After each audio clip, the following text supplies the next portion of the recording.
Recorded Books presents an unabridged recording of Lights Out in Wonderland by D.B.C. Pierre, narrated by William Rycroft. Per elle somni de Nani. If your ethical model defeats you, change the model.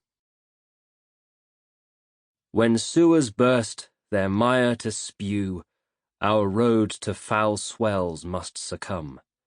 Flying kiddies will gather without ado for a scamper and splash in the scum.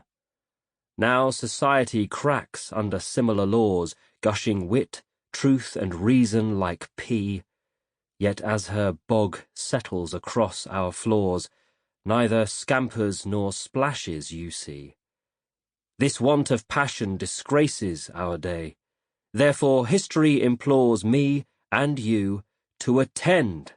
Let's woo this reckless decay and romp through an empire's last spew. London. Chapter 1. There isn't a name for my situation.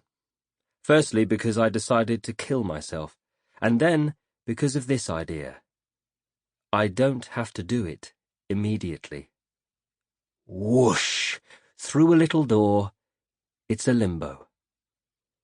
I need never answer the phone again, or pay a bill. My credit score no longer matters.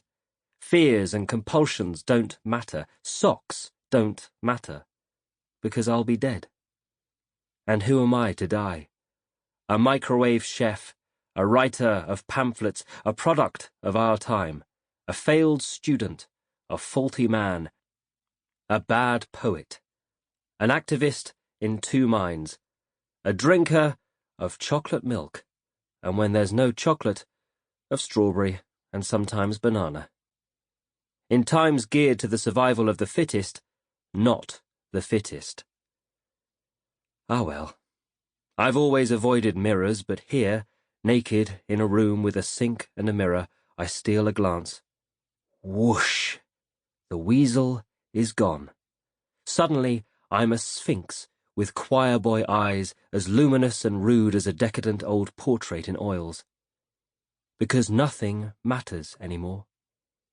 Rehab isn't the place for this kind of inspiration, if you can possibly help it. By way of rejoicing, I pee in the sink. After all, a porcelain appliance plumbed into a drain. Then flush it with tap water, which I feel shows refinement. Reason and refinement are shown in my last living hours. Proof that I am not deranged, that I came from good people, or at least from stories of good people. Dressing quickly, I don't bother to wash. It doesn't matter.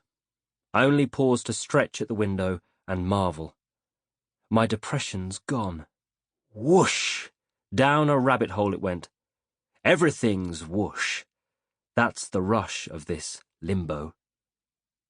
What is this limbo? A kind of detachment from the object world, a dance mix of what we taste in moments of shock. Already I sense that it has an envelope, a zone pushed by fear, pulled by comforting oblivion.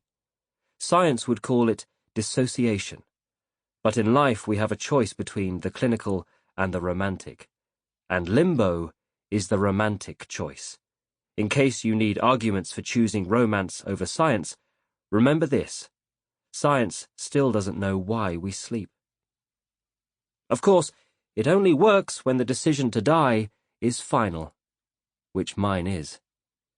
The reason is simple, that of the many things I was supposed to be and have and do, I am and have done precisely none of them.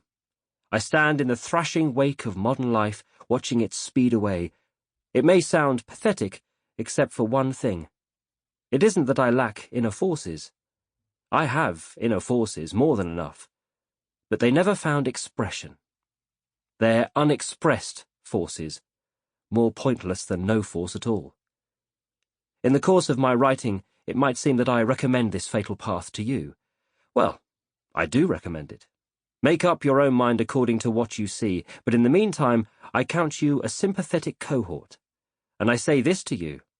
Everyone regrets. Sample complete. Ready to continue?